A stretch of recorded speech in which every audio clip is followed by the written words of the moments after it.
Good evening, Larson Heights Elementary, and welcome to Bedtime Stories with Mrs. Schatzko.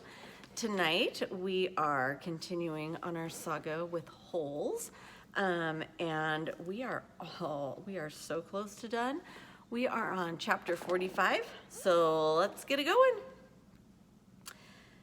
Oh yeah, and by the way, yesterday they found a suitcase in the hole, but the warden caught them. So she's shining a flashlight down on him and telling him to give her the suitcase. The beam of the flashlight, we're on chapter 45 by the way. The beam of the flashlight was directed away from Stanley's eyes and onto Zero, who was sitting on his knees. The suitcase was on his lap. Mr. Pendanski was holding the flashlight. Mr. Sir stood next to him with his gun drawn and pointed in the same direction. Mr. Sir was barefooted and bare-chested, wearing only his pajama bottoms. The warden moved toward Zero. She was also in her bedclothes, wearing an extra-long t-shirt. Unlike Mr. Sir, however, she had on her boots. Mr. Pendanski was the only one fully dressed. Perhaps he'd been on guard duty.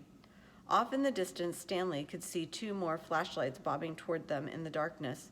He felt helpless in the hole. You boys arrived just in the nick, the warden started to say. She stopped talking and she stopped walking. Then she slowly backed away. A lizard had crawled on top of the suitcase.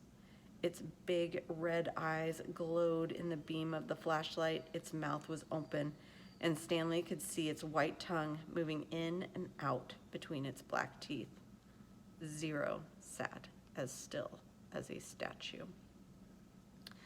A second lizard crawled up over the side of the suitcase and stopped less than an inch away from Zero's little finger. Stanley was afraid to look and afraid not to.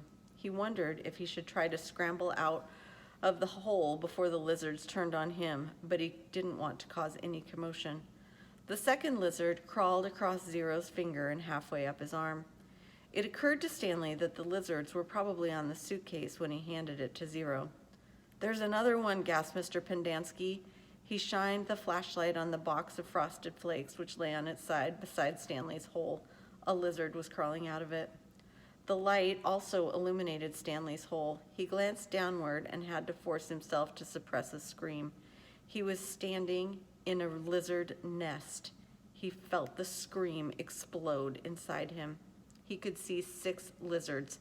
There were 3 on the ground, 2 on his left leg, and 1 on his right sneaker. He tried to remain very still. Something was crawling up the back of his neck. 3 other counselors approached the area. Stanley heard one whisper, "What's going?" and then whispered, "Oh my God."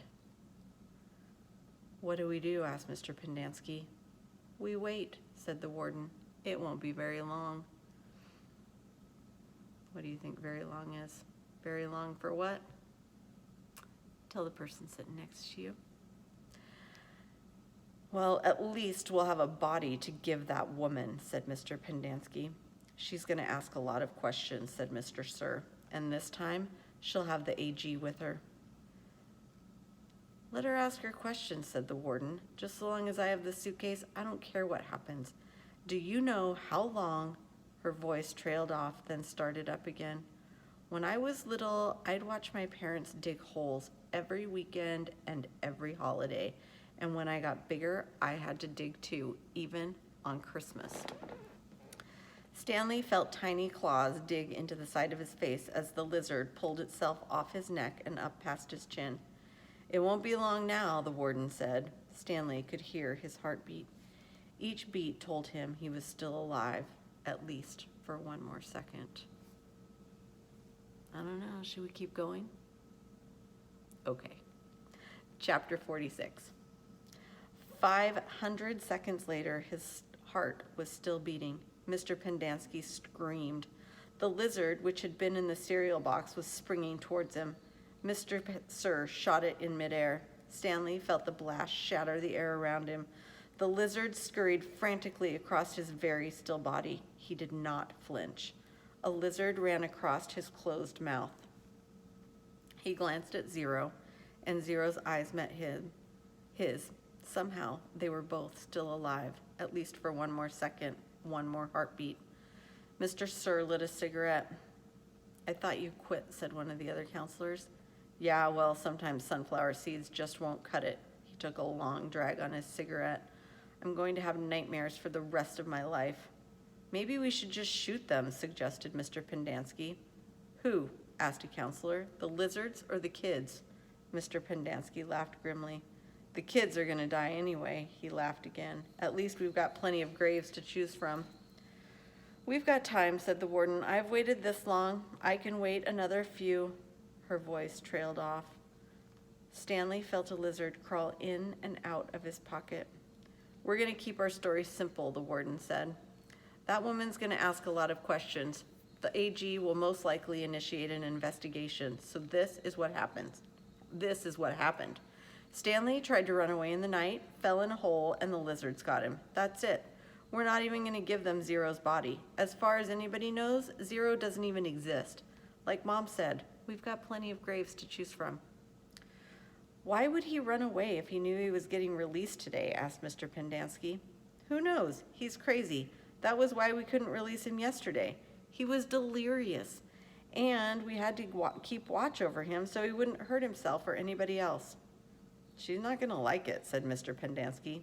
"She's not going to like anything we tell her," said the warden. She stared at Zero and at the suitcase. "Why aren't you dead yet?" she asked. Stanley only half listened to the talk of counselors. He didn't know who that woman was or even what AG meant. He didn't even realize they were initials. It sounded like one word, AG. His mind was focused on the tiny claws that moved up and down his skin and through his hair. He tried to think about other things. He didn't want to die with the images of the warden, Mr. Sir, and the lizards etched into his brain. Instead, he tried to see his mother's face. His brain took him back to a time when he was very little, all bundled up in a snowsuit. He and his mother were walking hand in hand, mitten in mitten, when they both slipped on some ice and fell and rolled down a snow-covered hillside. They ended up at the bottom of the hill. He remembered he almost cried, but instead he laughed, and his mother laughed too. He could feel the same light-hearted feeling he felt then, dizzy from rolling down the hill. He felt the sharp coldness of the snow against his ear. He could see flecks of snow on his mother's bright and cheery face. This was where he wanted to be when he died. "Hey, caveman, guess what?" said Mr. Sir. "You're innocent after all. I thought you'd like to know that. Your lawyer came to get you yesterday. Too bad you weren't here." The words meant nothing to Stanley, who was still in the snow. He and his mother climbed back up the hill and rolled down again, this time on purpose. Later, they had hot chocolate and lots of melted marshmallows. "It's getting close to 4:30, said Mr. Pendanski. "They'll be waking up." The warden told the counselors to return to the tents. She told them to give the campers breakfast and to make sure they didn't talk to anyone. As long as they did what they were told, they wouldn't have to dig any more holes. If they talked, they would be very severely punished. "How should we say they will be punished?" one of the counselors asked. "Let them use their imaginations," said the warden. Stanley watched the counselors return to the tents, leaving only the warden and Mr. Sir behind. He knew the warden didn't care whether the campers dug any more holes or not. She'd found what she was looking for. He glanced at Zero. A lizard was perched on his shoulder. Zero remained perfectly still, except for his right hand, which slowly formed into a fist. Then he raised his thumb, giving Stanley the thumbs up sign. Stanley thought back to what Mr. Sir had said to him earlier and the bits of conversation he'd overheard. He tried to make sense of it. Mr. Sir had said something about a lawyer, but Stanley knew his parents couldn't afford a lawyer. His legs were sore from remaining rigid for so long. Standing still was more strenuous than walking. He slowly allowed himself to lean against the side of the hole. The lizards didn't seem to mind. We're so close, Larson Heights. I cannot wait to find out what happens to Stanley and Zero and those lizards. Ugh. Okay, I'll see you tomorrow night. Have a great evening and soar with the eagles.